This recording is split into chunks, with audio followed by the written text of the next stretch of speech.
My name is Nadia Cross. I am 29 years old. I own a small but successful event planning company in Atlanta, Georgia. And about 7 months ago, my father walked through the front door of my office building, sat down in the chair across from my desk, and asked me for help.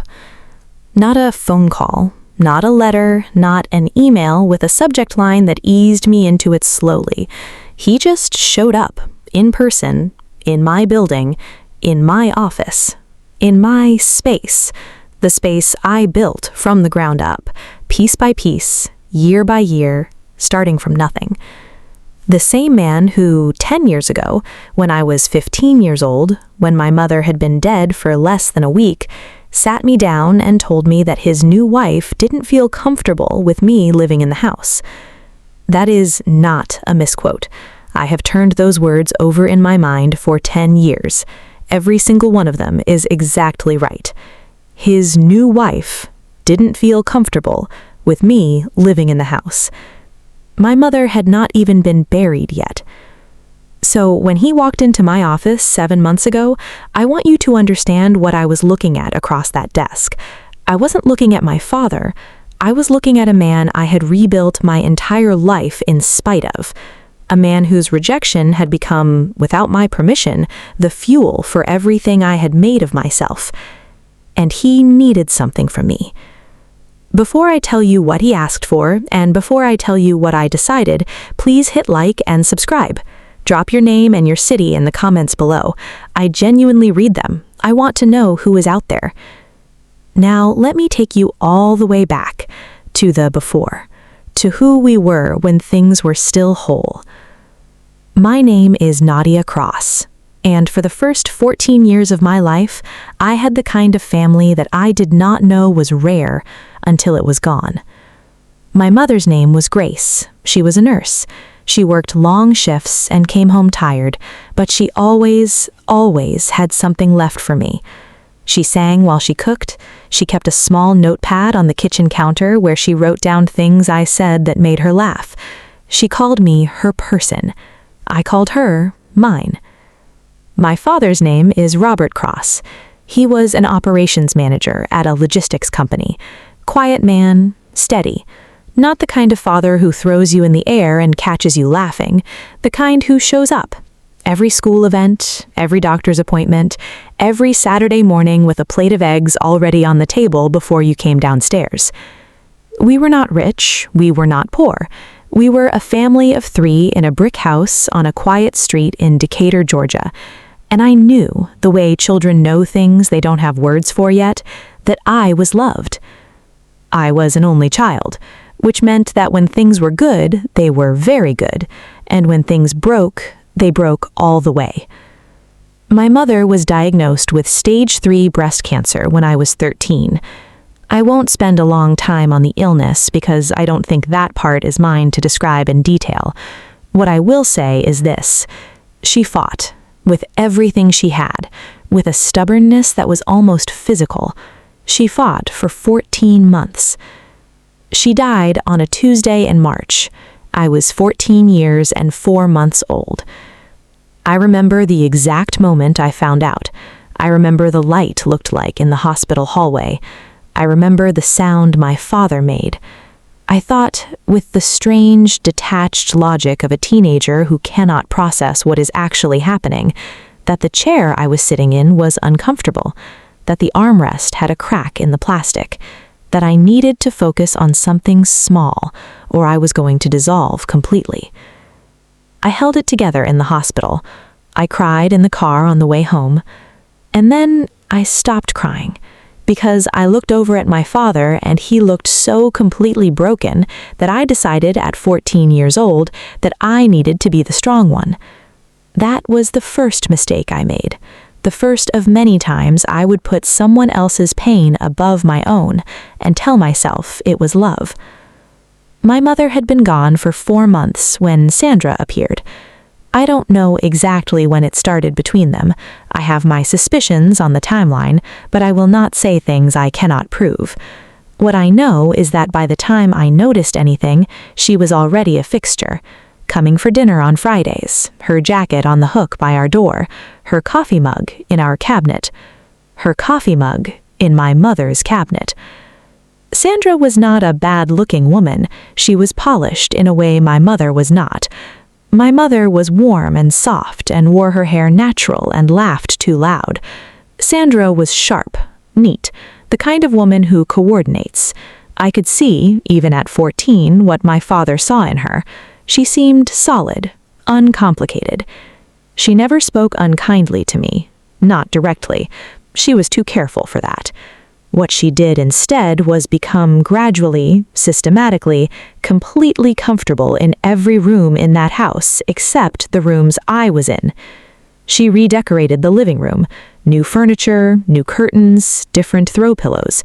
Gone were the things my mother had picked out. Gone was the yellow blanket that used to live on the back of the couch. Gone was the framed photo from my parents' first anniversary that had hung in the same spot on the wall for 15 years. I said nothing. My father said nothing. I told myself I was being too sensitive, that people grieve differently, that maybe new things helped him move forward. But there is a particular kind of quiet that settles over a house when someone is being erased, and I felt it every single day. 4 months after she appeared, my father told me they were getting married. I was 15 years old. He sat me down at the kitchen table, the same table where my mother used to keep her notepad, and he told me that he and Sandra were engaged, that she would be moving in, that he hoped I would give her a chance. I asked him how long he had known her. He said it had been a few months, but that grief did not run on a schedule. I went to my room. I sat on the edge of my bed, and I thought about my mother, and how 14 months was not enough time to save her, but 4 months was apparently enough time to replace her. I did not say that out loud. I have said that many times since. They got married in June. Small ceremony. A restaurant in Midtown. I wore a dress my aunt had bought me because I refused to let Sandra take me shopping. I stood in the back of that room and watched my father marry a woman he had known for less than a year, 11 months after my mother died, and I told myself I would be okay, that I just had to get through high school, that in 3 years I would be 18 and I would go to college and I would build a life that was entirely my own. 3 years. I just had to hold on for 3 years. I did not get 3 years. I got 3 weeks. 3 weeks after the wedding, Sandra told my father that she was having trouble adjusting, that the dynamic in the house was difficult, that she felt, and I am still, to this day, stunned by this word, unwelcome in her own home. I was 15 years old. It was my mother's house. My mother had worked 12-hour nursing shifts to help pay that mortgage.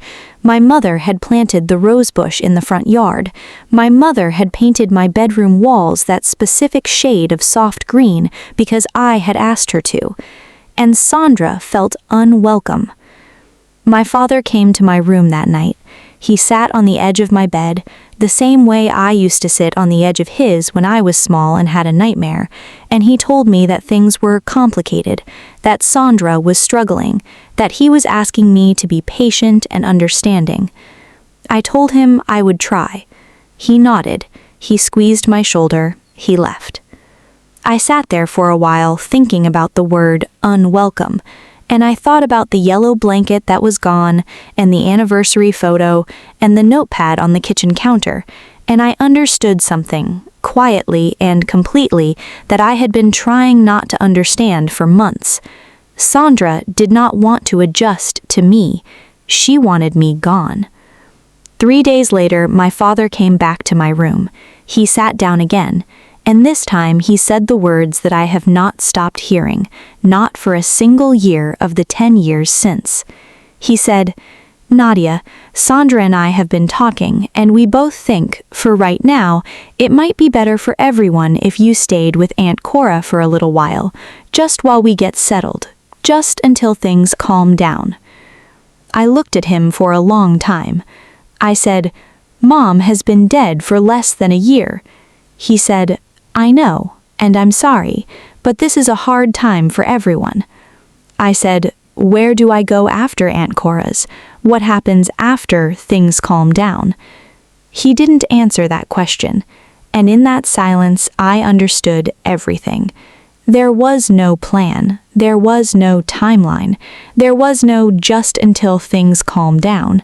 There was a man who had made a choice, and I was the thing he was choosing against. I packed 2 bags. My Aunt Cora, my mother's older sister, drove over that same night and picked me up. She held my face in her hands before we left and looked at me for a long moment, and then she said, "You are coming home with me, and you are going to be fine." I believed her enough to get in the car. I did not look back at the house. I have not been back inside it since. Aunt Cora was 61 years old, recently retired, and had a 2-bedroom house in East Atlanta with a garden she tended like it was a second job. She did not have children of her own. She had never been married. She spent 40 years as an elementary school principal, and she ran her house with the same combination of warmth and zero nonsense that I imagined she had brought to every PTA meeting of her career. She gave me the 2nd bedroom. She bought a new desk for it. She put a lamp on the desk and a small cactus next to the lamp because she said I needed something to take care of that wasn't demanding. She never said a word against my father. Not once, in all the years I lived with her, but she also never pretended that what had happened was okay. She held both of those things at the same time, the love for her brother-in-law and the absolute refusal to minimize what he had done to his daughter. I learned a lot from watching her do that. I finished high school from Aunt Cora's house. My father called on birthdays, he called on Christmas, sometimes a random Sunday that felt guilty and awkward and ended in 15 minutes. He never asked me to come home. He never said Sandra had changed her mind. He never said he'd made a mistake. He just called, twice a year, and we talked about nothing, and then we hung up. The first year, those calls wrecked me. I would cry for hours after. By the 3rd year, they were just a fact, like weather, like something you know is coming and you brace for, and then it passes. I stopped waiting for him to fix it somewhere around year 4, and the moment I stopped waiting was the moment I started moving. I graduated high school with honors. Aunt Cora cried in the bleachers. She wore a yellow dress, the same yellow as the blanket from our old couch, which I had told her one night over dinner in the kitchen, and which I am certain was not a coincidence. I got a partial scholarship to Georgia State. I studied business with a concentration in hospitality management because I had always loved the idea of creating experiences, spaces, moments that people remember. I had spent my whole childhood watching my mother make a home feel like something, like love made physical. I wanted to do that on a larger scale. I worked part-time through all 4 years of college, front desk at a hotel, then event assistant at a catering company on weekends, then junior coordinator at a mid-sized events firm the summer after junior year, and they hired me full-time after I graduated. I was good at it, really good at it. Not because I had some special gift, but because I worked harder than anyone else in every room I was in. When you have been left with nothing and built yourself back up from scratch, you develop a relationship with hard work that other people don't always have. You know, in your bones, not just in your head, that no one is coming to save you. So you save yourself, over and over again, until saving yourself is just a habit. I worked at that firm for 3 years. I learned everything I could. I watched how they priced things, how they managed vendors, how they talked to clients, where the money was made and where it was quietly lost. And then, at 24 years old, with $9,000 I had saved over 2 years, I started my own company, Cross Event Group. I did not have an office. I worked from Aunt Cora's kitchen table at first, then from a rented desk in a co-working space, then from a small studio in Midtown. My first year, I made $42,000 in revenue. My second year, I made $89,000. My third year, I hired my first employee, a young woman named Priya who had just graduated from Georgia State and reminded me so much of myself at 22 that it felt almost planned. By the time I was 28, Cross Event Group had a proper office, 6 employees, and a client list that included 3 of Atlanta's largest corporate accounts. I did not do this for my father. I want to be clear about that. I did not build this company while thinking about him. I built it while thinking about invoices and vendor contracts and whether the centerpieces for the Morrison account were going to arrive on time. But somewhere in the back of my mind, in the quiet, unlit room where you keep things you're not ready to look at directly, I knew. I knew that one day he might see it. I just didn't know he would walk into it. It was a Wednesday in April. I was at my desk going through contracts for a corporate gala when my assistant Priya knocked on the door and said there was a man in reception who didn't have an appointment, said his name was Robert Cross, said he was my father. I sat with that for a moment. I told her to give me 5 minutes, then send him in.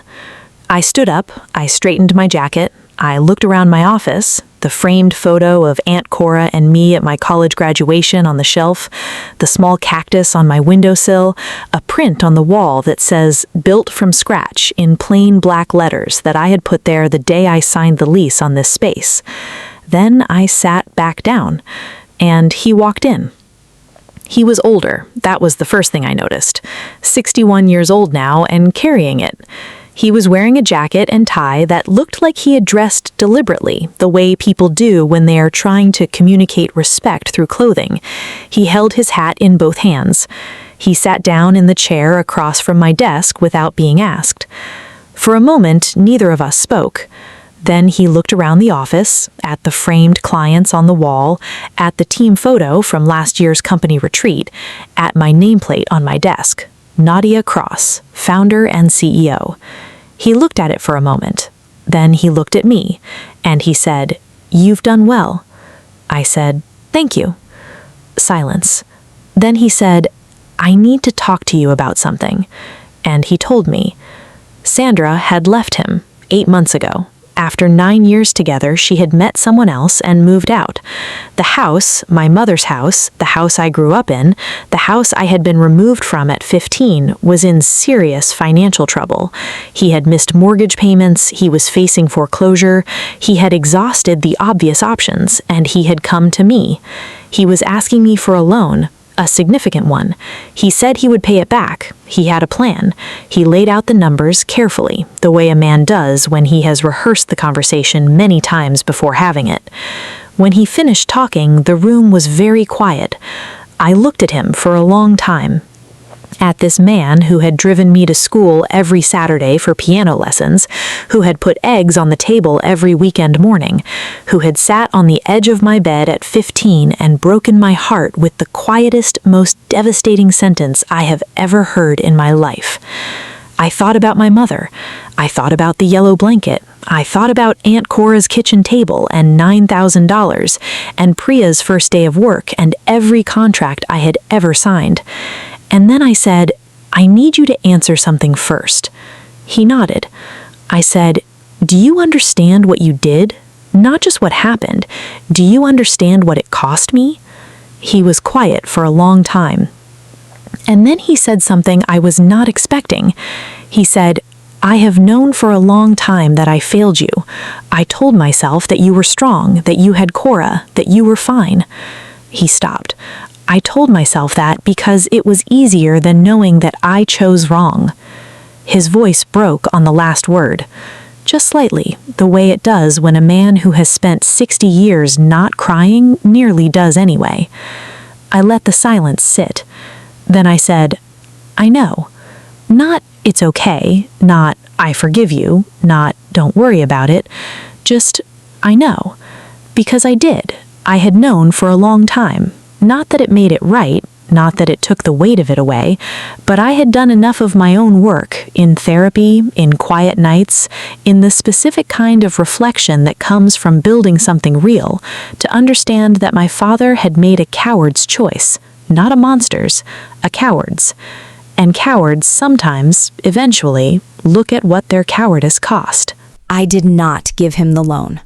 I want to be honest about that because I know some people will want me to say I did, that Mercy won, that I handed him a check and we embraced and the music swelled and everything was repaired.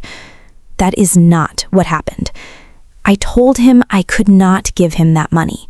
Not because I didn't have it, not because I didn't still love some version of him somewhere underneath everything, but because that house, the house he was asking me to save, was the house he had removed me from, and I was not going to spend money I had worked for since I was 22 years old to rescue a building that represented the worst moment of my life.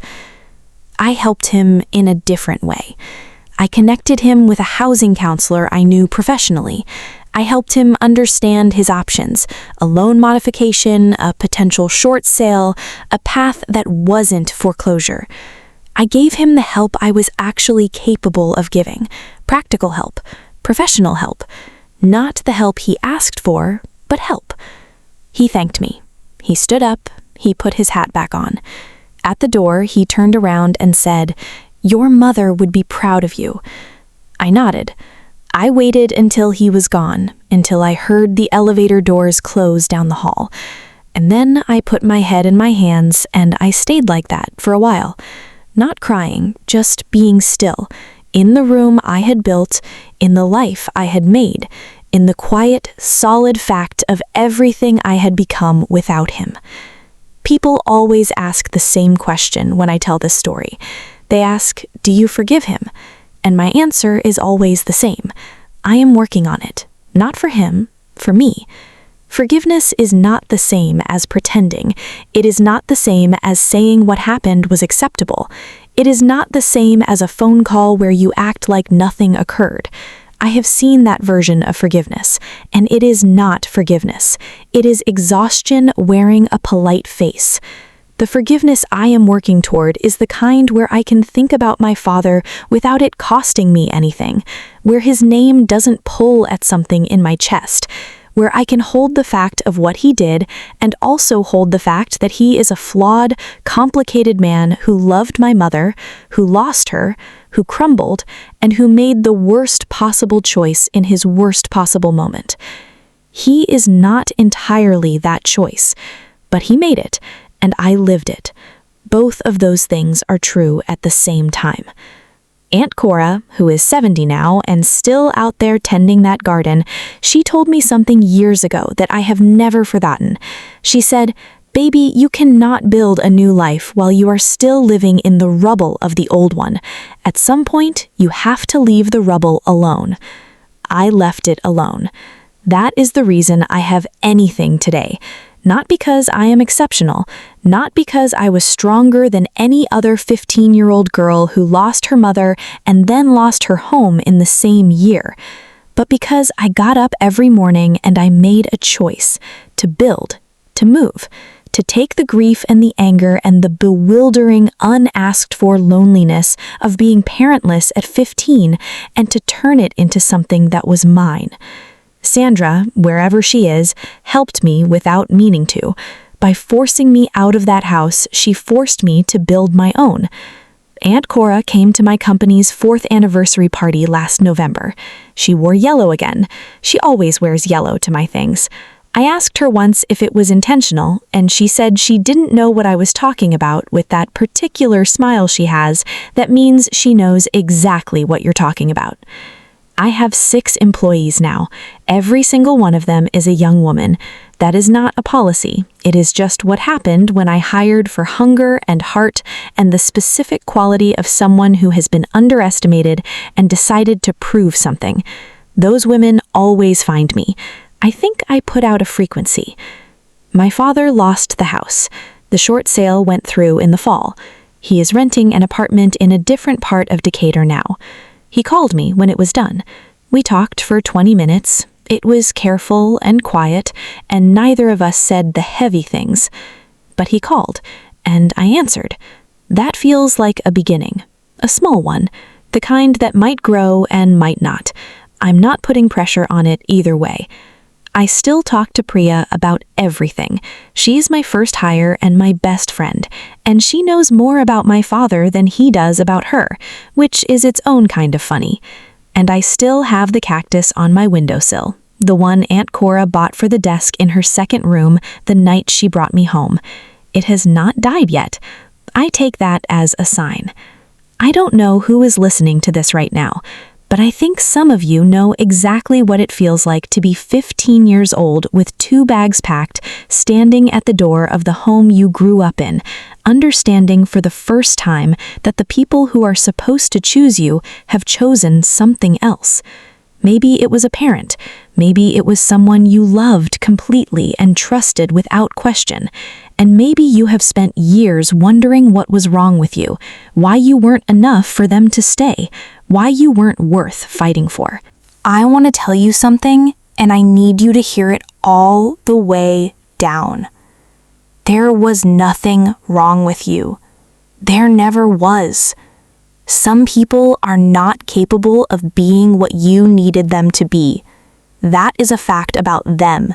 It is not a fact about your worth. It is not a ceiling on what you are allowed to become.